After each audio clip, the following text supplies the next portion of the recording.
Olá, boa noite. Vamos começar agora a nossa live sobre Grécia. Mais uma dessas lives que temos feito aí nesse período de quarentena. Começamos no mês de março. Foi uma iniciativa que a gente teve de preencher um pouco esse período e ao mesmo tempo de trazer para um público maior um pouco mais de conhecimento sobre destinos turísticos com um enfoque específico na geografia e nos atrativos turísticos de alguns lugares do globo. Nós já fizemos ao todo 13 lives desde o início. A primeira que fizemos foi sobre a Itália, mas de lá para cá já fizemos Espanha, Estados Unidos, Canadá, Quênia e Tanzânia, África do Sul, um monte de países. Ao todo foram 13 lives, a maioria delas está no nosso canal do YouTube, youtube.com.br só.com. Só.com, a produção corrigindo aí, desculpe. youtube.com/, um pouquinho de cada lugar. Lá no canal do YouTube você encontra várias dessas lives que foram gravadas e salvas. Não conseguimos gravar todas, pois não tínhamos o canal antes, mas muitas delas estão lá. Quem não se inscreveu ainda no canal, por favor, inscreva-se, dá uma curtida lá para a gente poder atrair mais gente para esse conteúdo de turismo e de geografia, que é um turismo que interessa a muita gente. Temos também lives salvas no IGTV, de um pouquinho de cada lugar, aqui no Instagram mesmo, no nosso IGTV temos algumas lives salvas também. No Instagram de @um pouquinho de cada lugar. Essas lives, elas têm tido o apoio do Shopping da Bahia, da Via Alegria, que é a nossa agência de viagens, do Colégio Sartre e da Fio Laser. São aqueles que nos apoiam na montagem dessas lives, tá? Semana passada nós fizemos sobre a África do Sul e deixamos para hoje a live da Grécia. A Grécia é um país encantador, é mais um desafio. Aliás, eu tenho sido repetitivo até toda a live que a gente tem começado aqui, a gente tem falado um pouco sobre o desafio de fazer esses destinos, mas a Grécia, sem dúvida alguma, é um destino turístico absolutamente desejado. Desde quando nós começamos a fazer as lives, que existe um verdadeiro fã-clube da Grécia que interage aí nas lives pedindo o próximo destino. E a Grécia era um dos mais pedidos. Capitaneado por Vitor, né? Capitaneado por João Sena, que toda vez ele dizia: moço, e quando é que vai ser a Grécia e tal? E a gente decidiu fazer a Grécia hoje. Você pode continuar pedindo, entra lá no próprio, durante a live aí, vá mandando alguns recados e vá dizendo qual o seu destino de desejo. Na próxima semana a gente já escolheu um, mas eu só conto no final da live. Mas se você fizer um desejo aí bem positivo, quem sabe será na semana seguinte o destino que você escolheu, tá? A Grécia, a gente, para começar, aliás, antes de começar, só lembrando que a Via Alegria é a nossa agência de viagens. Ela funciona lá no Shopping da Bahia, no estacionamento I1, tá? Se tudo der certo, dentro de mais uma semana, 15 dias, nós devemos estar de volta para atendimento ao público. Lá a gente consegue fazer viagens personalizadas, dando todo um treinamento e todo um planejamento personalizado de viagem. É isso que a gente faz por lá, vai ser um maior prazer. Eu tenho um time que trabalha comigo nessa área e nós poderemos te atender e fazer viagens planejadas aí, quem sabe realizar o seu sonho de viagem. E se for Grécia, hoje a gente tem até uma boa notícia para você. Eu acho que antes da gente começar, o pessoal que está assistindo, se conhecer alguém que ia se interessar por essa live, que tem um sonho de conhecer a Grécia, para você compartilhar essa live com seus amigos, você vai clicar nesse aviãozinho de papel no inferior da sua tela, e aí você compartilha com as pessoas essa live. Vamos compartilhar aí para a gente conseguir alcançar mais pessoas e levar esse conteúdo legal para mais gente, tá? Beleza. A gente abre sempre com a localização do destino. Aqui está o mapa da Europa, com a localização da Grécia, aqui no sul do continente europeu, na Península Balcânica. Esse é o ponto aqui de localização da Grécia, tá? A Grécia ocupa toda essa área da Península Balcânica, está dividida numa parte peninsular, a Península Balcânica, que é a área continental, e uma parte insular muito grande. São muitas ilhas, muitos arquipélagos que compõem um único país, que é esse sobre o qual a gente vai relatar um pouco hoje. O relevo sempre tem sido um dos destaques que a gente faz nas lives. O objetivo é usar o relevo como fonte de orientação para o clima ou mesmo para as interferências humanas, né, históricas e na composição do país. E a Grécia tem nisso uma característica muito forte. Observe aqui que o relevo da Grécia é muito uniforme. A Grécia está nessa área da Península Balcânica, né? Então todo o sul da Europa ele é marcado por grandes cordilheiras de montanhas. A Europa tem grandes planícies na grande maior parte do continente e no sul tem grandes cordilheiras de montanhas. E elas aparecem aqui, os grandes destaques são os Pirineus, entre a Espanha e a França, a Cordilheira dos Alpes, nesse miolo central, que é a mais importante delas, a Cordilheira dos Apeninos, no centro da bota italiana, e a Cordilheira dos Balcãs, que pega toda essa área aqui da Península Balcânica. É um grande destaque. Então observe que o relevo da Grécia tem uma grande uniformidade. É uma uniformidade que está visível nesse mapa. A grande maior parte do país está dentro de uma área montanhosa. Aliás, essa estrutura de um relevo difícil de ser alcançado, de ser um relevo enrugado, montanhoso, interferiu muito na história da Grécia. A gente que estudou a Grécia lá atrás, em todo o período escolar, a gente viu que a Grécia era formada por cidades-estados.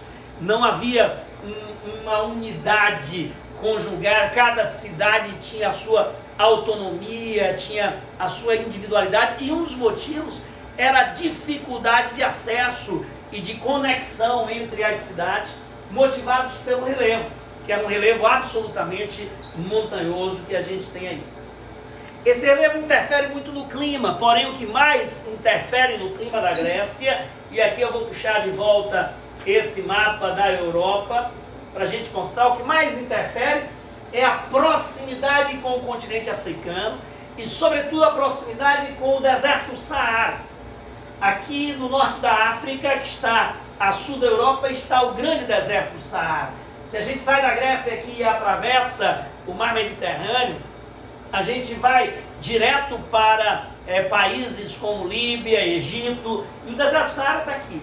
E o Saara tem uma capacidade enorme de interferir nos climas do sul da Europa. Por isso o clima da Grécia, o país é pequeno, quase todo ele tem um clima temperado mediterrâneo. Temperado mediterrâneo é o nome que a gente dá a esse clima, sobre forte influência do deserto no período do verão. É bom deixar claro que não existe apenas nos entornos do mar Mediterrâneo esse tipo de clima. Sempre que houver um deserto em áreas temperadas, como por exemplo tem lá na região da Califórnia, nos Estados Unidos, o temperado que está próximo a ele é temperado mediterrâneo. Como tem, por exemplo, na Austrália, no sudeste da Austrália, o clima é temperado mediterrâneo. E a grande característica do temperado mediterrâneo é que, em função da influência do deserto, ele tem verões parecidos com o deserto. Verões muito quentes e muito secos. E essa é a característica da Grécia. A Grécia tem um verão absolutamente quente e seco. Talvez não seja o verão a melhor época de se visitar a Grécia por causa do calor excessivo. Talvez seja para aqueles que buscam o calor e buscam um destino de sol e mar. Essa é outra coisa que o verão facilita e traz uma vantagem para isso. Observe que quase todo o país está dentro dessa faixa amarela, e a faixa amarela é clima temperado mediterrâneo. Apenas uma nesga mais verde aqui em cima, que tem um pouco mais de umidade em função das montanhas. As montanhas acabam retendo umidade e provoca áreas aqui subtropicais mais úmidas nessa área norte da Grécia. Mas quase todo ele é temperado mediterrâneo. Para quem tem acompanhado as outras lives e está ficando craque, no final das lives a gente vai fazer prova, tá? A gente vai fazer prova, dever de casa, ver quem acompanhou direitinho. Tá lembrado que o temperado mediterrâneo é o clima ideal para a plantação de uvas e para a produção de vinhos. Então a Grécia tem vinhos importantes, tem vinhos famosos. É o mesmo clima que se dá na Espanha, na Itália, no sul da França, que é favorável à produção da Califórnia, que é favorável à produção de vinhos. E de azeite. A Grécia tem destaque nisso. Tem grandes produções de azeitona e, consequentemente, de azeite. Os azeites gregos são famosérrimos aí no mundo inteiro. A gente, para falar de Grécia, tem que dar uma pincelada no passado, claro. A Grécia tem, quando a gente fala de turismo, o turismo da Grécia se divide em várias facetas, mas uma delas, sem dúvida alguma, é a busca pela civilização grega e pelo acervo que ela deixou para nós. Esse acervo marcado pela arquitetura, pela cultura, pelos diversos aspectos da civilização grega, está presente na Grécia como um todo. Mas eu abri esse mapa só para mostrar que a Grécia, na realidade, e as suas cidades-estados tinham uma influência que ia muito além da Península Balcânica. Na época da Grécia Antiga, o que nós chamamos de Grécia Antiga era toda essa área aqui dos contornos do Mar Mediterrâneo. Existem vestígios e ruínas da Grécia Antiga, desde o sul da Espanha, sul da França, sul da Itália, toda a área da Península Balcânica, nos entornos do Mar Negro e aqui no norte do Egito, nos entornos do Mar Mediterrâneo. Toda essa área era a área formada por aquilo que nós chamamos de Grécia Antiga. Aqui está um mapa mais resumido da área principal da Grécia Antiga. E nesse mapa eu quero destacar sobretudo essa região, o sul da Itália, a ilha da Sicília e o sul da bota italiana. A gente está falando aí de um período pré-Império Romano, onde a Grécia ocupava toda essa região, a Grécia Antiga ocupava toda essa região. Essa área daqui era conhecida pelo nome Magna Grécia. Então muitas das cidades-estados da Grécia ficavam na Itália. É o caso, por exemplo, de Siracusa, é o caso de Agrigento. Aliás, Agrigento é uma cidade da Sicília onde existem algumas das mais bem preservadas ruínas gregas do mundo. Estão na Itália, em Agrigento, na Sicília. É lá que existe um lugar chamado Vale dos Templos, com templos absolutamente muito bem preservados. Outra cidade-estado da Itália, que fazia parte da Magna Grécia, portanto era uma cidade grega, é a cidade de Siracusa, ainda na Sicília. Siracusa teve alguns gregos importantes, como o tirano Dionísio, que foi um dos governantes de Siracusa, e como o matemático, físico fantástico Arquimedes, que foi um dos pais da matemática mundial e da física mundial. Arquimedes era de Siracusa. Aliás, uma das curiosidades sobre Arquimedes, um grande pensador, é que Arquimedes jamais saiu de Siracusa. Portanto, era um grego da Itália, era um grego da ilha da Sicília, era um grego de Siracusa, que era grega, fazia parte da Magna Grécia. O país ele é formado por quase 2.000 ilhas, compõem todos os arquipélagos ao redor da Península Balcânica. Grande conjunto de arquipélagos. Dessas 2.000 ilhas, cerca de aproximadamente 200 delas são habitadas, têm habitação permanente. A maioria absoluta são ilhas desérticas, inabitadas, e um dos motivos é o fato de serem de fato desérticas. Aí não tem água para a sustentação da população, são ilhotas, muitas vezes muito pequenas também, mas é um grande conjunto de arquipélagos, não é um só, que compõe aí as ilhas gregas. Só um detalhezinho sobre a Grécia Antiga, é só para ficar claro, que foi uma civilização que passou de século XI a.C. até pouco mais de 100 anos antes de Cristo. Foi uma civilização pré-romana e estendeu-se por esse tempo aí. Exerceu forte influência sobre Roma, em todas as suas características, e conviveu em paralelo com Roma também no início do Império Romano. Eu coloquei esse tema logo no início, como chegar, porque é uma das... Eu sei que quando a gente fala de Grécia, muita gente aí que está assistindo a live desperta o desejo de ir. Antes de fazer a live eu recebi várias mensagens de pessoas que estavam querendo ir para a Grécia, como é que faz e tal. Aí eu coloquei logo como chegar. Existem obviamente várias maneiras de você chegar à Grécia e fazer o seu turismo por lá. A mais comum aquela que mais pessoas fazem é através dos grandes cruzeiros. Durante o período do verão, sobretudo, a temporada de cruzeiros do Mar Mediterrâneo Oriental, que é onde a Grécia está, essa temporada de cruzeiro começa no mês de maio. Esse ano não houve a temporada, vai voltar no próximo ano. Ela começa no mês de maio e vai até outubro, novembro, por aí. Porque ela foge do inverno e foge do início do outono. Então os cruzeiros, muitos deles saem da Itália, muitas companhias de cruzeiros têm roteiros absolutamente programados, saem de vários destinos na Itália e vão para a Grécia. Outros cruzeiros saem da própria Grécia ou mesmo saem da Turquia. É muito bom e é muito oportuno fazer Grécia combinado com Turquia, está tudo muito perto. Se você tiver mais tempo, um cruzeiro desse dura em torno de 7 dias. Se você tiver um pouco mais de tempo, combinar Grécia com Turquia é tudo de bom. Mas não é a única maneira de se chegar lá, através dos cruzeiros. Os cruzeiros é a forma que mais pessoas conseguem ir, tá? As grandes companhias estão lá sempre durante a temporada de verão. Mas você pode ir também de outras maneiras. A grande desvantagem dos cruzeiros é que muitas vezes você passa muito rápido pelas ilhas.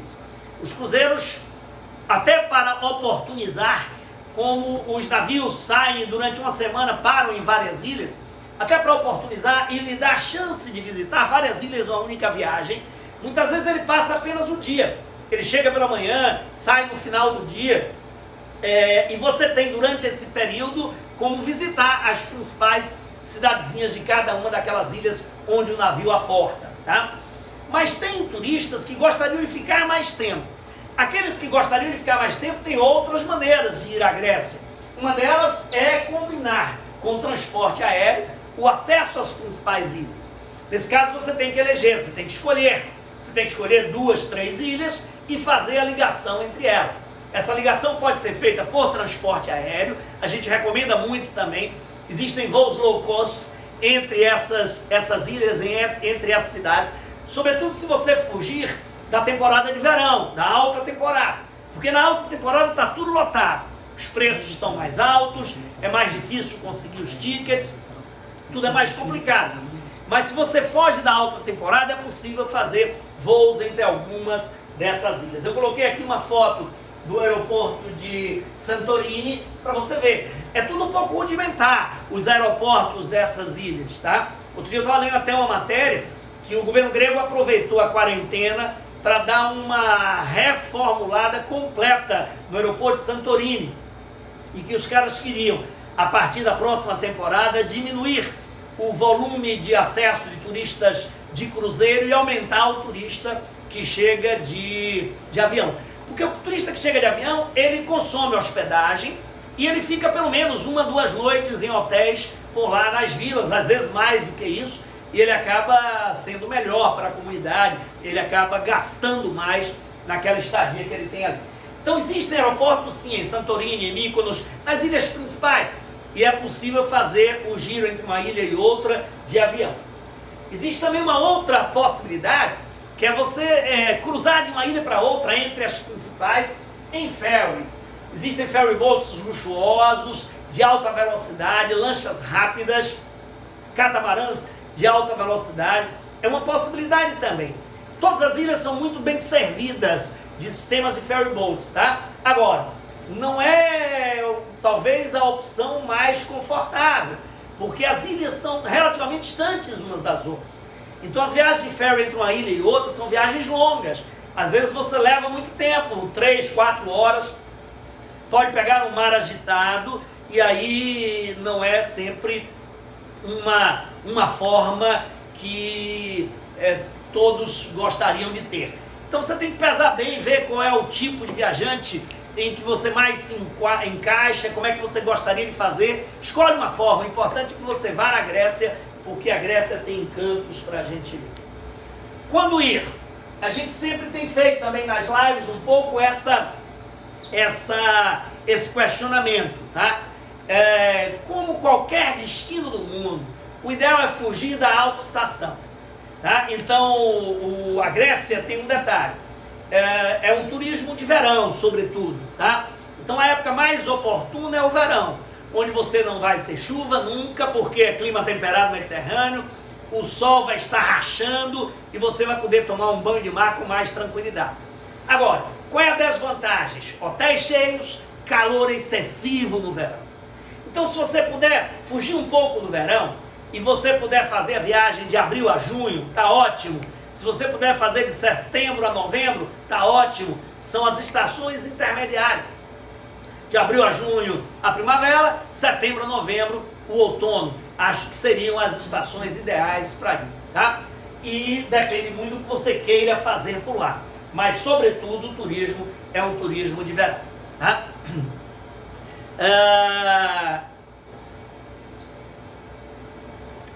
Qual é a mensagem aí?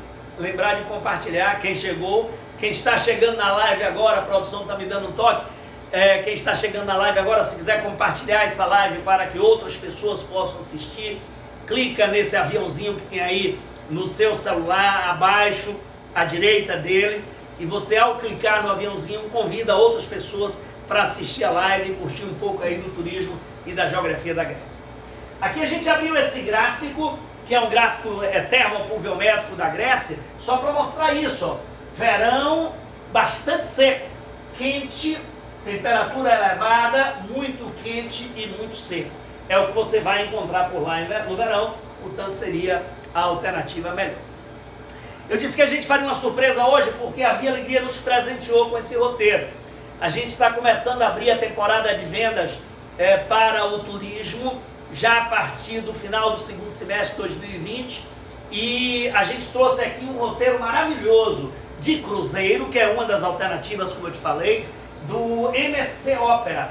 Olha que a gente conseguiu com eles uma condição espetacular.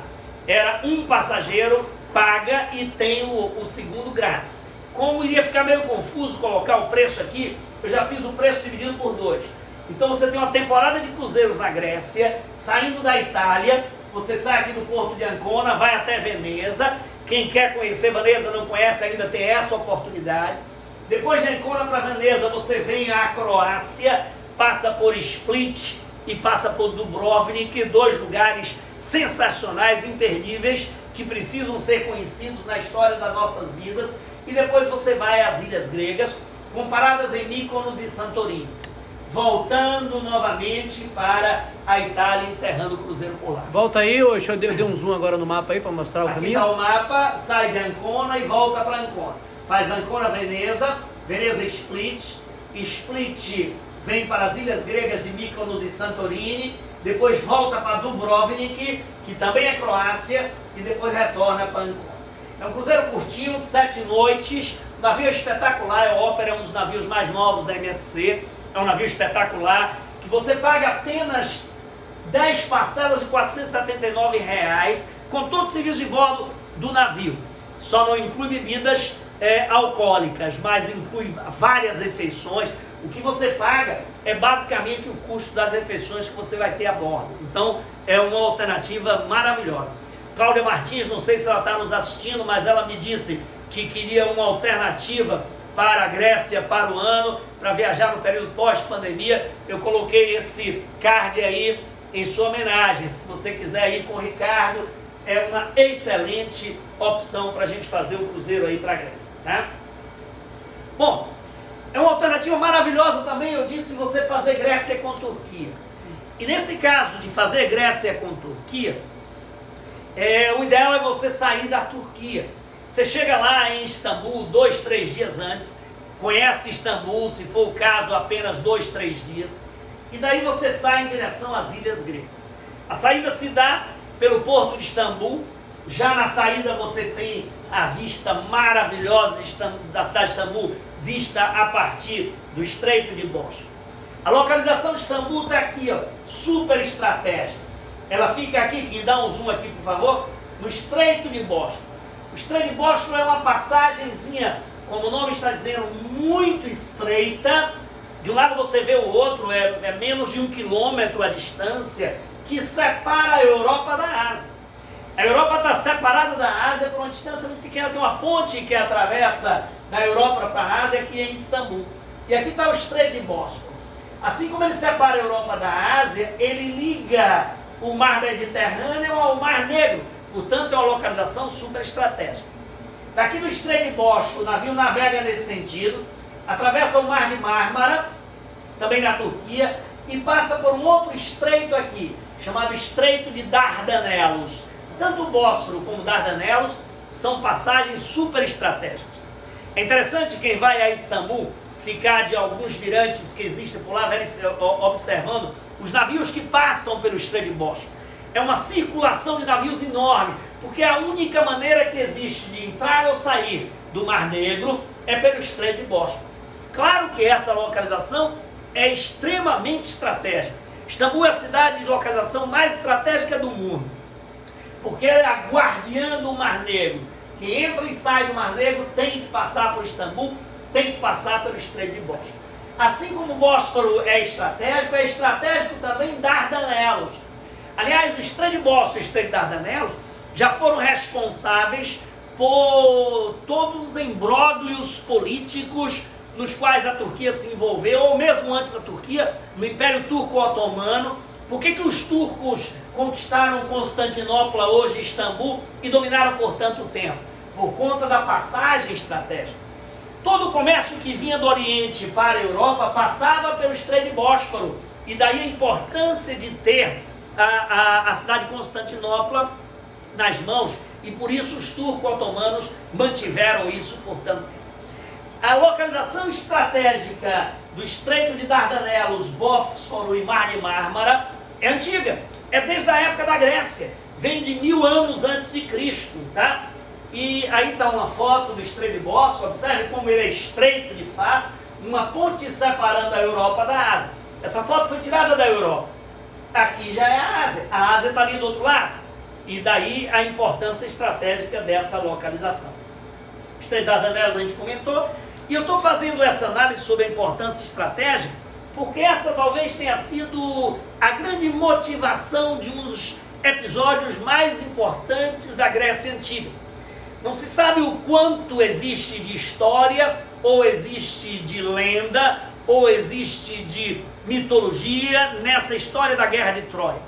Mas o que sabe é que aquilo que se conseguiu identificar até hoje como ruínas de Troia estão exatamente aqui na entrada do Estreito de Dardanelos.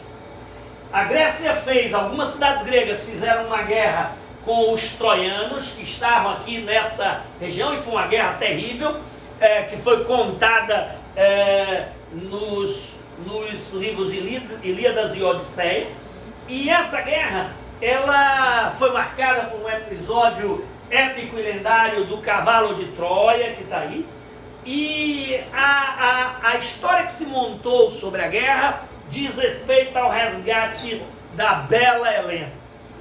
Helena foi sequestrada por Paris. Helena era esposa de Menelau, que vivia na Grécia, era um dos reis gregos, era um dos líderes gregos. E Helena foi sequestrada por Paris, que levou para Troia. E Menelau conseguiu reunir um exército liderado por Aquiles, e foram atrás de Helena na cidade de Troia. Isso provocou uma guerra, foram milhares e milhares de navios. Foi a história meio lendária, foi muito bem retratada no filme Troia, né? Ou A Guerra de Troia, que tem o Brad Pitt como o ator principal. É claro que Helena, com a beleza que tem, a mulher mais linda do mundo na época, valia uma guerra.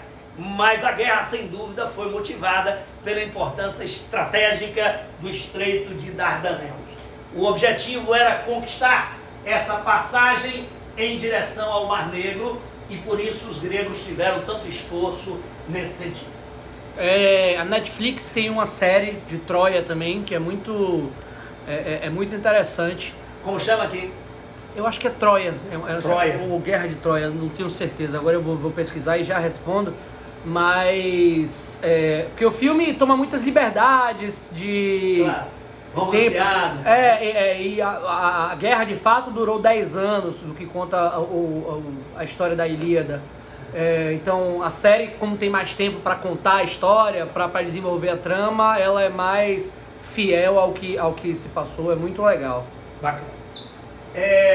Ao que se passou ou ao que foi contado por Homero em Ilíada e Odisseia, né? Bom, aqui estão só para nós identificarmos também geograficamente os mares da Grécia. O mar Egeu é esse que fica entre a Península Balcânica e a costa da Turquia. Aqui está o mar de Creta, a norte da ilha de Creta, que é a maior das ilhas gregas. O mar Mediterrâneo pega boa parte da região e esse é o mar Jônico. O mar Jônico fica aqui a oeste da parte do Peloponeso. Aqui está o mar Jônico e aqui entrando em direção à bota italiana o mar Adriático.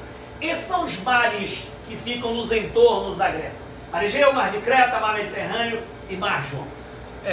Só respondendo aí a pergunta, a série é Troia, a queda de uma cidade.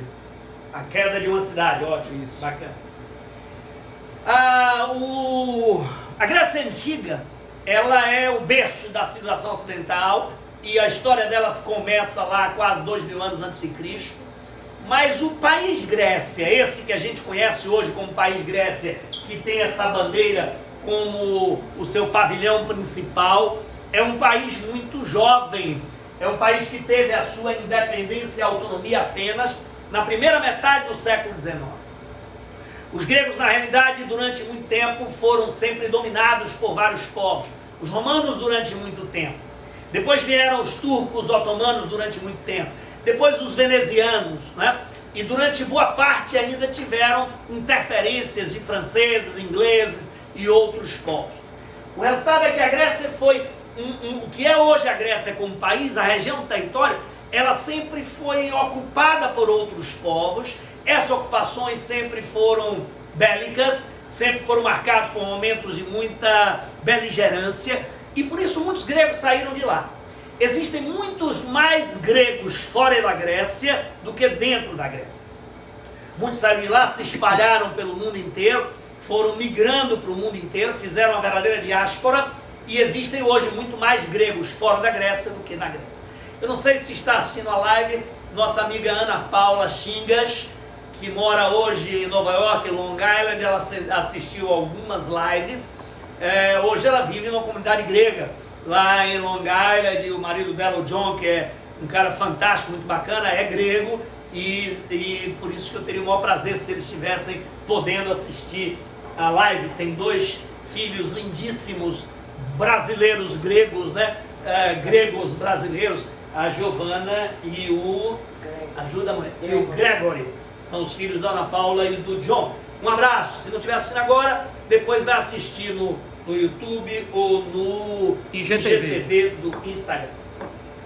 A gente vai começar mostrando algumas das principais potencialidades turísticas da Grécia a partir das Ilhas Cíclades. As Ilhas Cíclades são as mais visitadas da Grécia. Esse conjunto de arquipélago que está aqui, ó, essas ilhas em amarelo, são chamadas Ilhas Cíclades porque elas formam meio que um círculo ao redor da ilha de Delos. A ilha de Delos é uma das ilhas de maior religiosidade da Grécia Antiga. E ao redor da ilha de Delos existem essas ilhas formando um círculo, são chamadas Ilhas Cíclades. E nas Ilhas Cíclades estão algumas das mais visitadas, das mais importantes, das de maior atração turística. Dentre elas, a ilha de Mykonos. Mykonos é uma das mais belas, uma das de maior fluxo turístico, de maior infraestrutura também. Tem um mar que é de um azul espetacular. Praias excelentes. E a cidade de Mykonos, ela tem essa característica que é muito comum nas outras cidades gregas também. São casas brancas, quase sempre, formatos cúbicos das casas brancas, com janelas azuis ou vermelhas. Esse é um formato que está em Mykonos e está em muitas das cidades gregas também. A característica das casas brancas, eu tinha comentado aqui quando a gente falou de Espanha, é que a cor branca, como ela reflete a luz com maior rapidez e intensidade, ela armazena menos calor. Então o objetivo das casas brancas é armazenar menos calor e fazer das casas mais frescas para a ocupação humana. Mykonos é esse presépio de casas brancas que tem aí, tá? E uma outra foto mostrando a composição dela com os formatos de cubo que as casas têm. A cidade ela é cheia de becos e vielas, ruelas estreitas, bastante fechadas. Esse formato de becos e vielas nas casas, nas cidades antigas do Mar Mediterrâneo, um dos objetivos deles era confundir a chegada dos piratas e proteger a cidade contra ataques piratas. Os becos dificultavam os ataques piratas e Mykonos tem essa característica. A cidade é cheia de becos e vielas. E hoje esses becos e vielas são cheios de galerias de arte, lojas de artesanato, lojas de lembrança da região, né? Hotéis, pousadas, bares. Mykonos é uma das ilhas gregas mais animadas que existe. Essa é uma curiosidade de Mykonos, o Pelicano Petros. O Pelicano Petros, quem foi a Mykonos há 10, 15 anos atrás, conheceu o Pelicano Petros, tá? Ele morreu mais recentemente. Mas ele viveu 30 anos pela rua de Mykonos. Não sabe a origem, ele era um personagem já meio que folclórico, meio que como se fosse ajuda aí, um personagem de estima, um símbolo da cidade de Mykonos.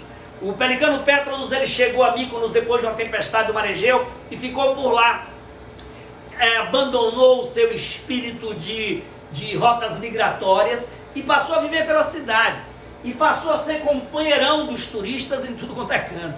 Quem visitou Mykonos até 10 anos atrás conheceu o Petros. Ele aparecia onde você menos esperava. Foi o que aconteceu comigo por lá. A gente estava andando pelas ruas, eu sabia da existência do Petros. De repente, andando pelas ruas, a gente se bate com ele. E por isso ele foi bastante fotografado. Morreu tem pouco tempo, mas Mykonos tem muitos outros pelicanos por lá também. O Petros, que era uma espécie de pelicano de estimação, esse não existe mais. Uma das paisagens mais famosas de Mykonos, os moinhos Vonis. Os moinhos Vonis ficam numa península em Mykonos, eram moinhos para triturar trigo e hoje fazem parte da paisagem da cidade. É um dos locais mais fotografados na cidade. Tá? A igreja Paraportiani é outro símbolo da cidade grande também. Da mesma forma, né, toda ela pintada em branco, é uma igreja medieval que existe na cidade, é uma igreja ortodoxa grega que existe na cidade de Mykonos e é um dos símbolos por lá bastante fotografado. Só lembrando que hoje à noite, a partir das 21 horas, tem uma live com Nando Borges. Nando Borges faz lives maravilhosas de quinta-feira a partir das 21 horas, tá? Os meus ouvintes de live acabam chegando mais tarde na live de Nando, porque a gente sempre está passando um pouco das 21. Hoje ele vai tocar um repertório de Chiclete com Banana. Nando Borges tocando Chiclete com Banana e Belmar. Aqui está mais uma foto de Mykonos, a mais animada das ilhas gregas. Essa região é a região do Castros. O Castros é considerado o local mais pitoresco de Mykonos, tá? Existe uma série de bares e restaurantes aqui na beira do mar, onde você pode sentar e tomar um drink. E o Castros ficou muito famoso a partir da década de 70, quando Mykonos passou a ser considerado o mais atrativo destino do turismo GLBT, do turismo LGBT, do turismo gay do mundo. E aí, até hoje tem essa característica. E o Castros é o centro do turismo LGBT. Tanto que em São Francisco, na Califórnia, existe um bairro com o nome de Castros. O bairro gay de São Francisco, que tem nome de Castros, ele adotou esse nome numa referência ao Castros de Mykonos. Até hoje Mykonos tem essa característica também. Outro lugar especial de Mykonos é a Little Veneza, ou Venetia. É uma área também nas encostas, carregada de galerias de arte, lojas de artesanato, aquele mesmo modelo, restaurantes, bares muito transados e especiais. São famosérrimas as baladas de Mykonos. Mykonos tem praias super agitadas, com beach clubs, são bares enormes na beira da praia, beach clubs famosérrimos, e cada um deles realiza baladas espetaculares, sobretudo no verão.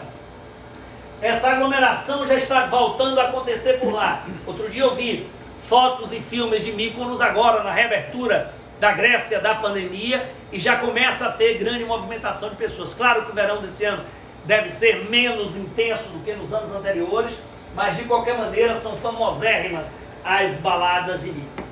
E várias praias que são famosas por lá. A mais famosa é essa, Super Paradise Beach. Existe a Paradise Beach e existe a Super Paradise Beach. O que caracteriza as praias de Mykonos é isso aqui, ó. Um mar de uma transparência invejável, espetacular. Não sei se dá para você ver a sombra dos iates, a sombra dos barcos projetados na areia. Então o mar de uma transparência espetacular, areias brancas, é a característica principal das praias nos arredores de Mykonos. E não só em Mykonos, na maioria das ilhas gregas, esse formato, essa receita é muito comum, com grandes bares, com grandes beach clubs, atraindo muita gente para a região. De Mykonos é que a gente tem acesso à ilha de Delos. A ilha de Delos é uma ilha menorzinha, fica bem pertinho de Mykonos. A partir de Mykonos você pode conhecer e visitar a ilha de Delos. São interesses e atrativos diferentes. Mykonos é praia, balada e obviamente todo o conjunto arquitetônico de Mykonos, que é o maior barato. Delos são os vestígios arqueológicos.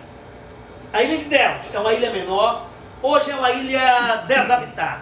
Ninguém mora em Delos hoje. É apenas um grande conjunto arqueológico que está por lá, para uma das ilhas que foi das mais importantes da época da Grécia Antiga. Porque era em Mykonos que ficava a cultura Apolo. Mykonos era a ilha sagrada de Apolo. Delos era a ilha sagrada de Apolo. Fica ao lado de Mykonos.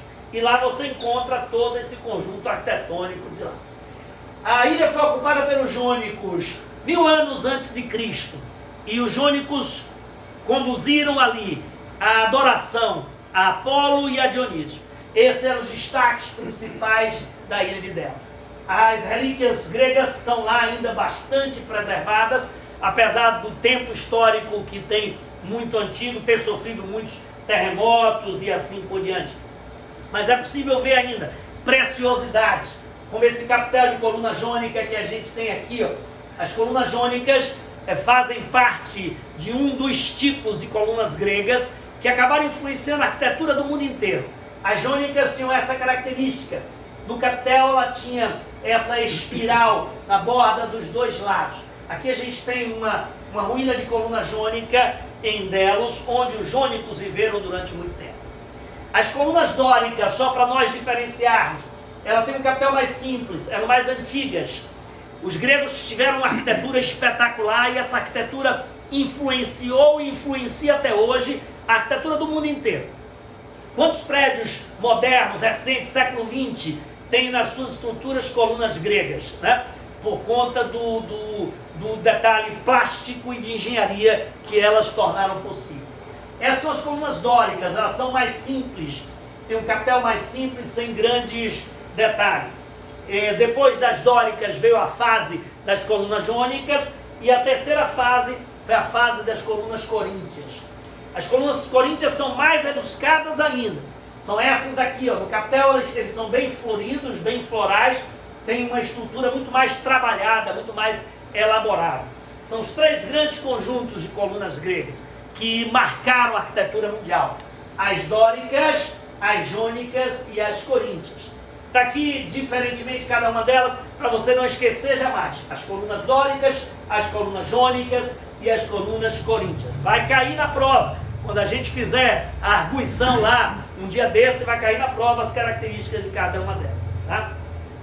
Templo de Apolo. Apolo era cultuado na ilha de Delos.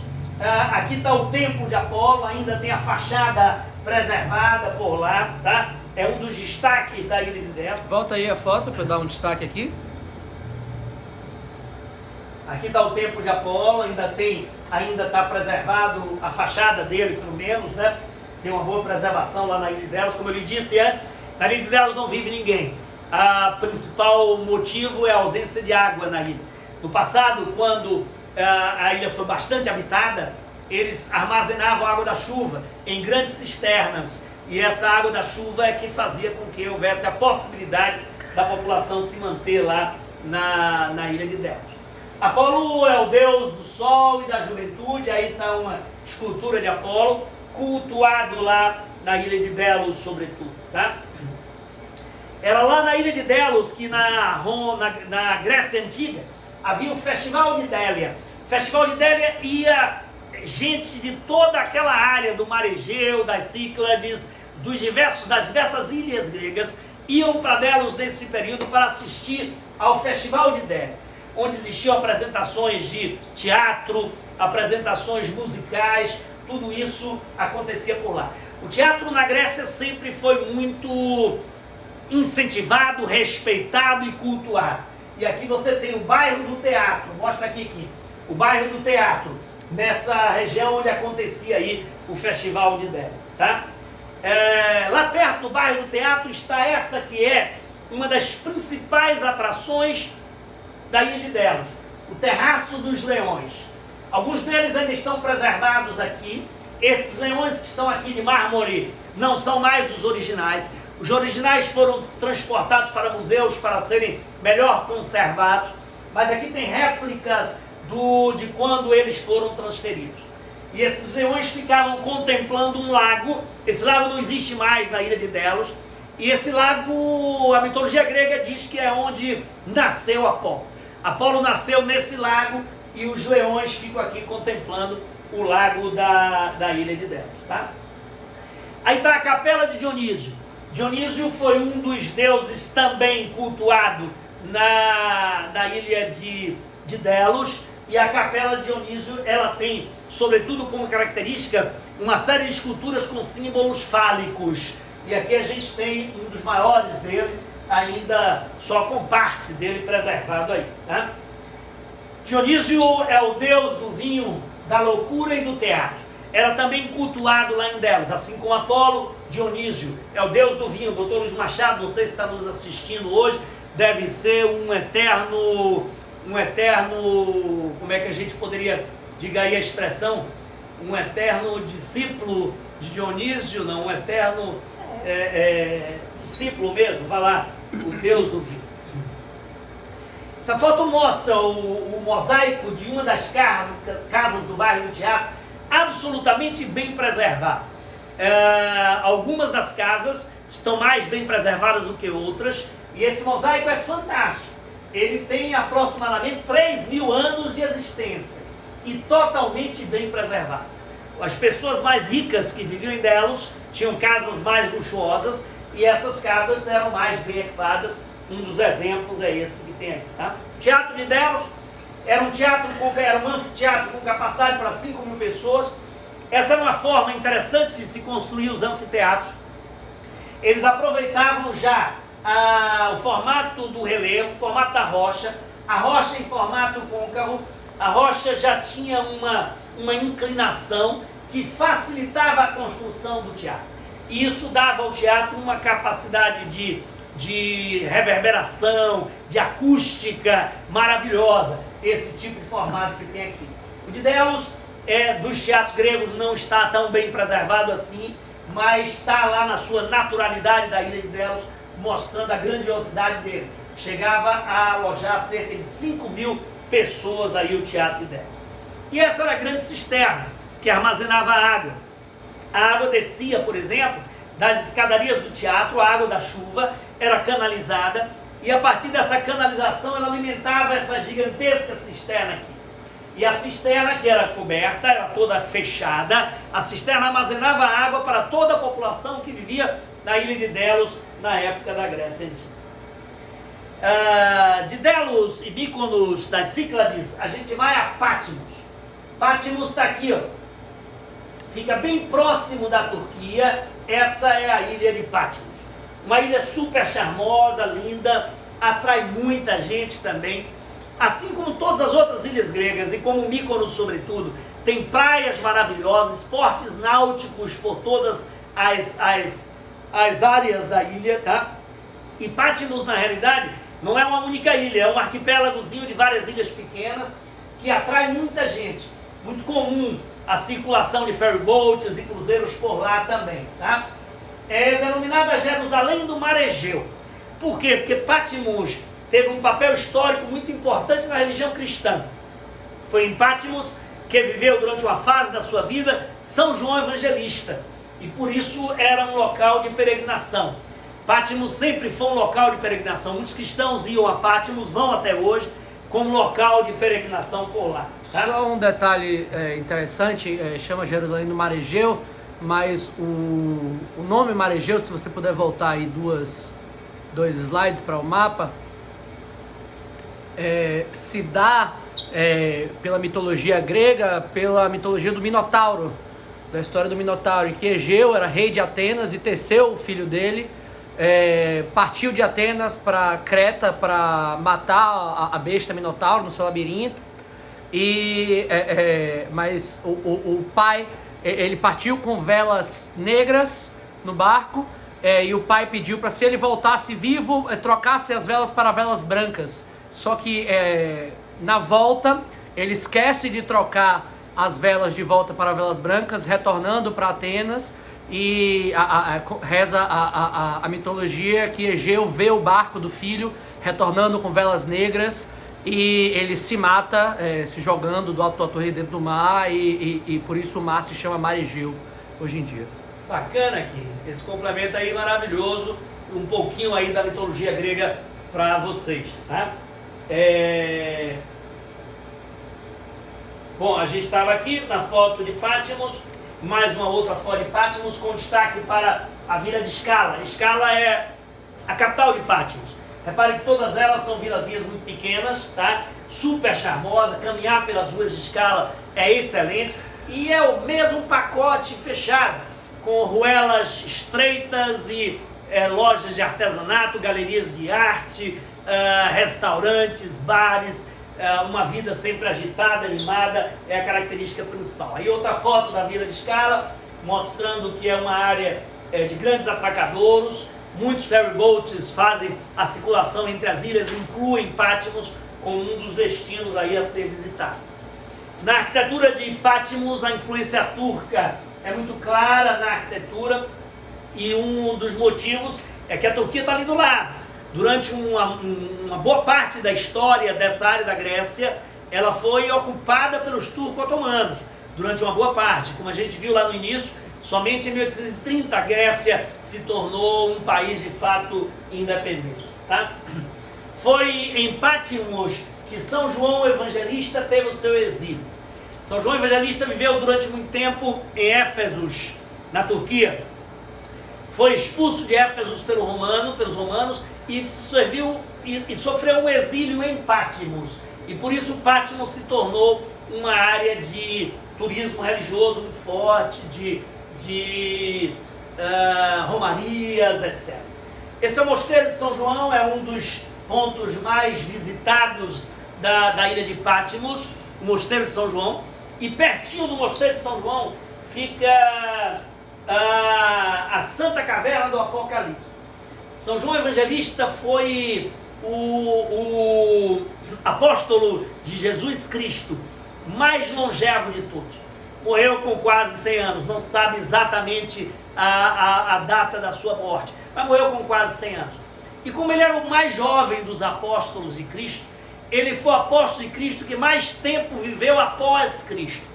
Daí a santidade e a importância de São João Evangelista. E isso acabou atraindo religiosos durante esses 2000 anos para a ilha de Patmos, porque foi lá onde São João Evangelista viveu por mais tempo, tá? Por mais tempo não, na fase final da sua vida. E foi aqui na Santa Caverna do Apocalipse que ele escreveu o texto do Apocalipse, o último dos evangelhos que escreveu. Ele teve uma visão com Deus, e nessa visão ele ouviu o texto. E o que ele absorveu do que ouviu nas suas visões, ele transcreveu para o texto do Apocalipse. A Santa Caverna do Apocalipse, está vendo aqui na foto, é um ponto de peregrinação.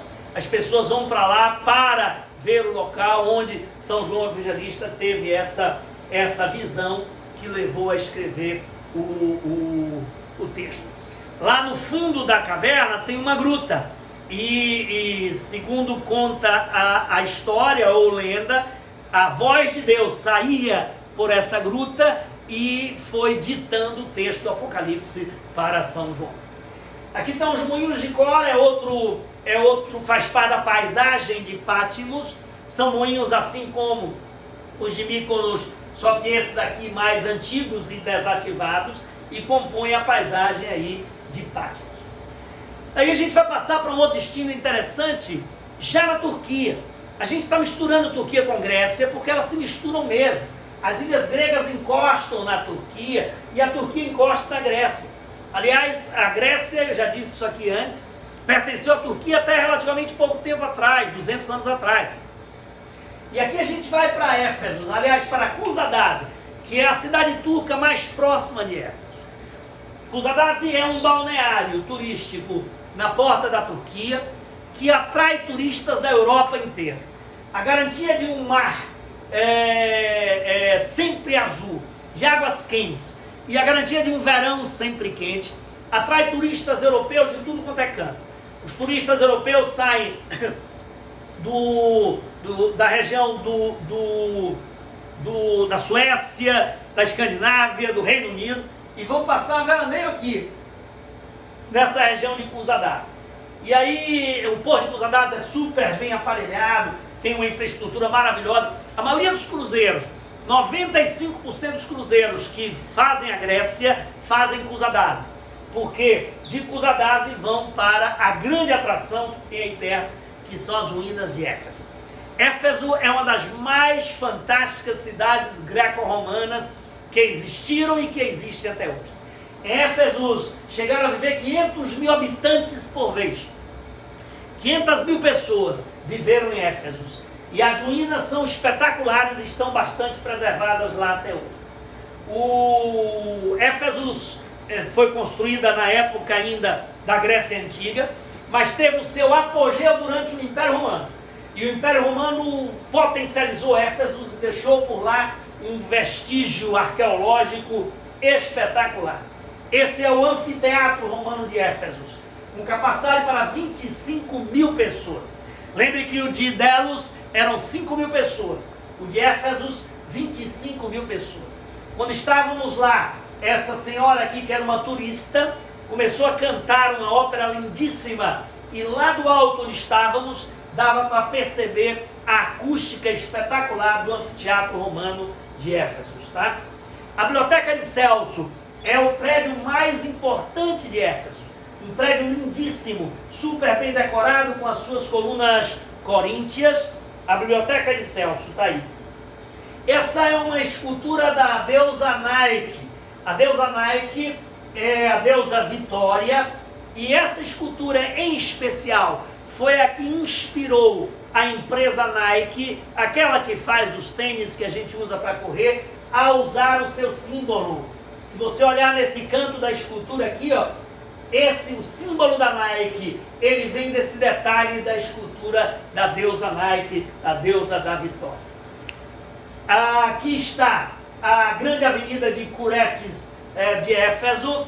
Eu estou acelerando agora, vou parar um pouquinho, volto daqui a pouco, porque a produção me avisou que o Instagram vai nos derrubar em 1 minuto. Então nós vamos sair e dentro de 1 minuto a gente volta. Não perca, porque vem aí, na segunda parte da live, a incrível ruína de Knossos, na ilha de Creta. Vem Santorini, a mais charmosa das ilhas gregas. E vem Atenas, para a segunda parte da live. Daqui a pouco a gente volta para falar de Santorini, falar de Creta e falar de Atenas, tá? Saia e volte rapidinho.